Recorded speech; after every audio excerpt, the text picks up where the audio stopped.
It's Saturday here at Lappa Valley and we're now at Benny Holt. So we have taken today, I'm here today with my colleague James. Some of you may recognise James. We've been lighting up Ruby as well as test running a couple of our diesel locomotives to make sure they're in fit service. So we have been test running Ruby. We took her to Eastwheel Rows and back with one carriage just to make sure everything's okay on her. And we're pleased to say she's absolutely fine. So Ruby is an Exmoor Steam Railway built locomotive. She came to us in 2015. She was actually built for a park in North Devon originally, and she left when the park closed, went back to Exmoor Steam Railway, regauged to 12¼ inch to run on their railway, and then when she was bought by Lappa Valley, she was rebuilt and regauged again back to 15-inch gauge.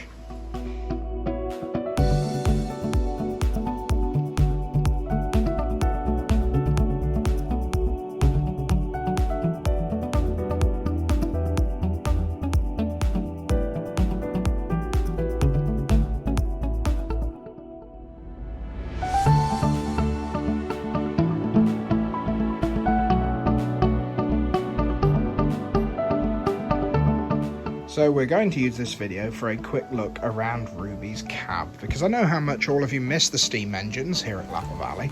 So we're going to start and work our way from the top to the bottom.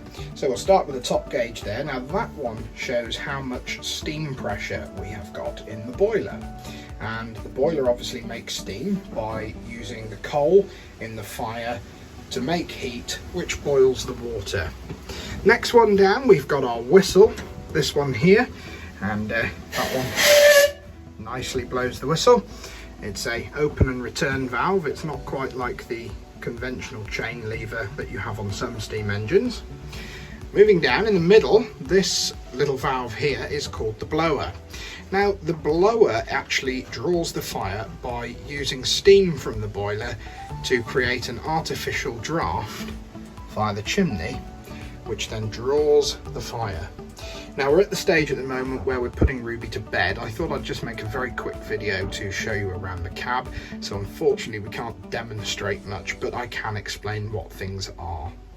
Now these two levers here are both part of the injectors. The injectors are mounted on the side of the engine, just there. And what they do is take fresh water from the locomotive tanks here, and with that and a combination of steam from the boiler, they inject it via that pipe into the boiler there. So that is how you can keep the steam pressure, keep the water even into the boiler. And you can actually see the water level here on these gauge glasses. And if I just move that lever there, you just saw the water disappear out the glass. Now, next one down is the regulator. Now, I suppose if we're comparing this to a car, this is the closest thing a steam engine has got to the accelerator. The regulator, it allows steam to leave the boiler from the dome. So I'll just go outside, give you a little shot.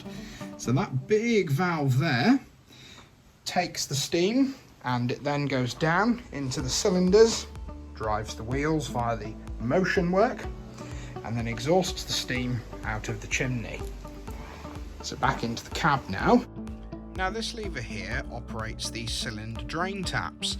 Now as the locomotive is stationary, the steam condensates in the cylinders, which obviously creates water. Now you can't compress water, so what this does is allows the water to escape from the cylinders out of the front of the locomotive there. And it's nice and easy. Once you've let all of the water out, you just close the valve by sliding it forward, which is this lever here called the reverser. Quite simple. Put it in forward to go forward and back to reverse.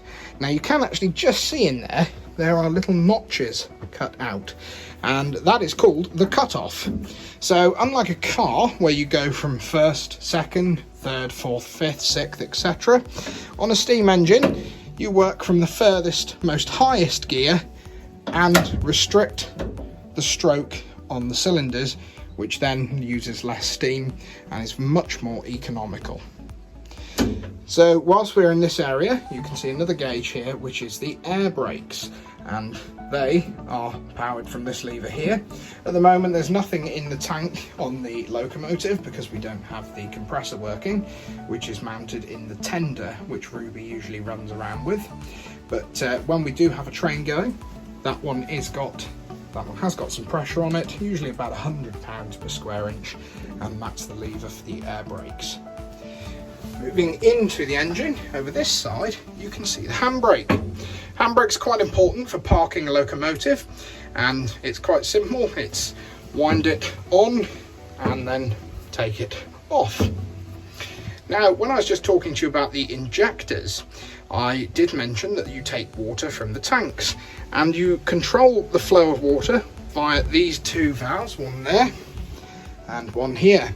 And once you've got the water feeding through the injectors, you just turn the steam valve on quite slowly to get the injector to pick up, which then puts water into the boiler. Now then, like I said, unfortunately Ruby's actually going to bed at the moment, so opening the firebox, you're not really going to, well, it's a tiny glimmer there, look.